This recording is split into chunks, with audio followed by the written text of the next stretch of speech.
Everyone, आपका हमारे YouTube channel पर स्वागत है। और आज हम ब्लैक बुक की जो सीरीज चल रही है उसी को कंटिन्यू करते हुए प्राचीन इतिहास का वैदिक काल को पढ़ेंगे। तो आइए देखते हैं हम वैदिक काल।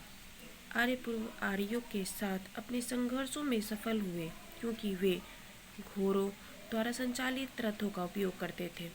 आर्य जनजातियों की सबसे प्रारंभिक बस्तियां कहाँ थी? सप्त सिंधु भारत में वैदिक सभ्यता डैश के किनारे फली फूली सरस्वती। वैदिक युग में एक चरण में राजा को भूपति कहा जाता था, जिसका अर्थ होता था मवेशियों का स्वामी। रावी नदी का ऋग्वैदिक नाम क्या था? पुरुषनी। तुंगभद्रा नदी का प्राचीन नाम क्या था? पंपा। प्राचीन भारत में किस विवाह को वैध नहीं माना जाता था? गंधर्व विवाह। वैदिक आर्यों का मुख्य भोजन क्या था? दूध और दूध से बने पदार्थ। आयु के आरोही क्रम में आर्य समाज में मनुष्य के जीवन के कौन से चरण है? ब्रह्मचर्य, गृहस्थ, वानप्रस्थ, संन्यास। प्राचीन भारतीय दर्शन के अनुसार पुरुषार्थ या जीवन के चार उद्देश्य क्या है? धर्म, अर्थ, काम और मोक्ष। वैदिक काल के महत्वपूर्ण देवताओं का सही समूह कौन सा है? अग्नि, इंद्र, सोम। वेदांग नहीं है, पूर्व मीमांसा। वेद, उपनिषद, पुराण और धर्मसूत्र सभी किस भाषा में लिखे गए हैं? संस्कृत। सूरदास ने अपने लेखन में किस भाषा का प्रयोग किया है? ब्रज। आर्यों द्वारा किस शिल्प कौशल का अभ्यास नहीं किया गया था? लोहार। किस ऋषि के बारे में कहा जाता है कि उन्होंने दक्षिण भारत का आर्यकरण किया था? अगस्त्य। जनजातीय मुखिया के चुनाव में सामान्यतः कौन सी जनजाति सभाएं सम्मिलित होती थी? समिति। वैदिक भजनों या मंत्रों के संग्रह को डैश के रूप में जाना जाता है? संहिता। भारत की जाति व्यवस्था किसके लिए बनाई गई थी? श्रम और व्यावसायिक विभाजन। प्राचीन भारत में लोगों को कितने वर्णों में विभाजित किया गया था?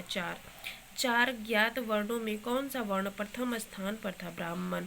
वैदिक लोगों द्वारा सर्वप्रथम किस धातु का प्रयोग किया गया था? तांबा। डैश के फसल के बारे में वैदिक लोगों को पता नहीं था? जौ, तंबाकू।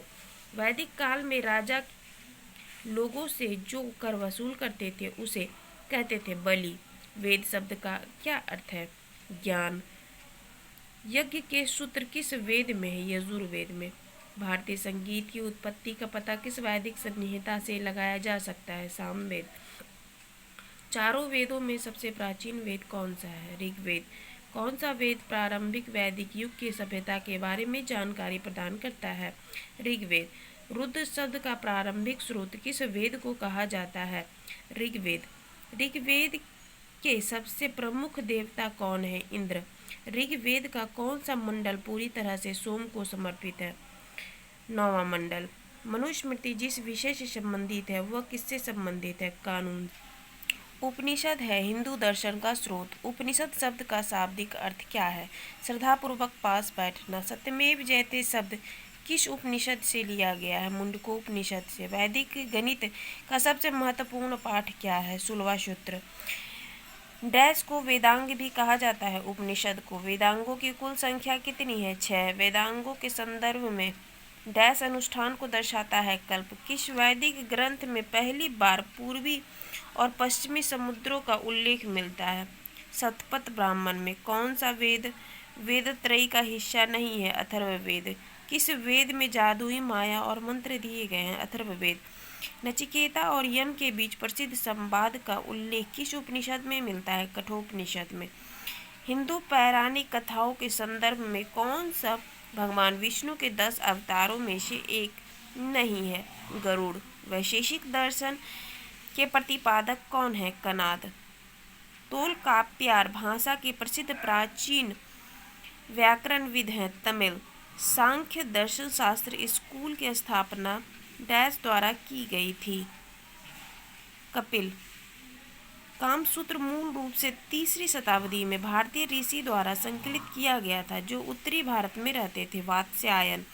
इंडोनेशिया में उस मंदिर का नाम बताइए जहाँ रामायण और महाभारत के दृश्यों को दर्शाया गया है? बोरोबुदुर। वैदिक भारत में अश्वमेध अनुष्ठान से किस जानवर का संबंध था? घोड़ा। तो हम इसके अगले सीरीज में पढ़ेंगे प्राचीन इतिहास का बौद्ध धर्म और जैन धर्म। धन्यवाद।